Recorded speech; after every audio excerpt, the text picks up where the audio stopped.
ভারতবর্ষ মানে কোনো আর্ট পেপারে আঁকা জল রঙের মানচিত্র নয়। ভারতবর্ষ মানে শুধু হর্ষবর্ধন কিংবা বাবরের বিজয় বার্তা নয়।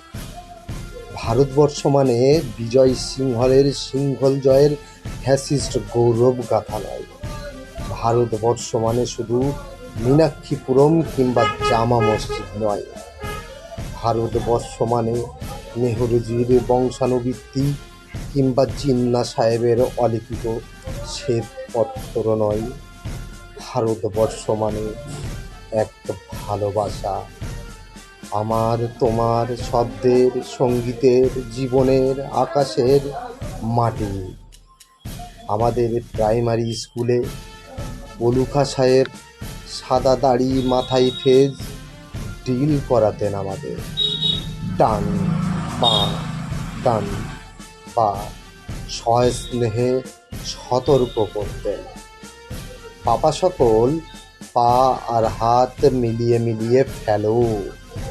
বলুখা সাহেবের গোরের মাটিতে আজ ফেরেশতার হাসি ভারতবর্ষের চেরাগ হয়ে জ্বলছে। বদ্রুমিয়ার হাতের কর্ণিকে শিব মন্দিরের গায়ে কত ফুল কাটা, আর তার জোগাড় হয়ে মশলা মাখছে ঈশান বাউরি।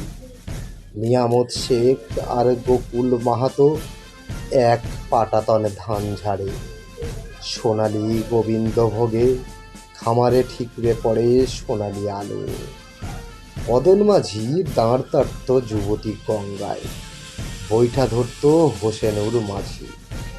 সামলে চলো মাঝি, সামুতে কাঁচা খাকির গাং, চোরাবালির চর, ঘূর্ণিঝলার ঘাট। আমার ভারতবর্ষে কোনো গেরুয়া রাজনীতিবিদ কিংবা ইমামের নির্দেশিকা নেই। এখানে কোনো সংহতিয়া হাদিস ছাড়াই কোজাগরীর চাঁদের অকৃপণ আলো পড়ে ঈদগাহের উপর, আর রমজানির চাঁদ তুলসী মঞ্চের গায়ে পূর্ণ আলো দেয়। আমার ভারতবর্ষ মানে রবি ঠাকুরের মধ্যে নজরুল, রবি শঙ্কর আর আলী আকবরের যুগলবন্দি, গণেশ পাইন আর মকবুল ফিদার রঙিন ছবি। আমার ভারতবর্ষ মানে লালন ফকিরের গান। আমার ভারতবর্ষে আমি শুনেছি মোহাম্মদ রফির সঙ্গে লতার ডুয়েট, দেখেছি পাল্লা দিয়ে আজাহারের সঙ্গে শচীনের দৌড়, খেলার মাঠের প্রান্তে দাঁড়িয়ে শুনেছি নঈমুদ্দিনের তদারকির চিৎকার। বিজয়ন, অকিল, কুলজিৎ, বাইচুং, মাঠটাকে আরো বড় করো।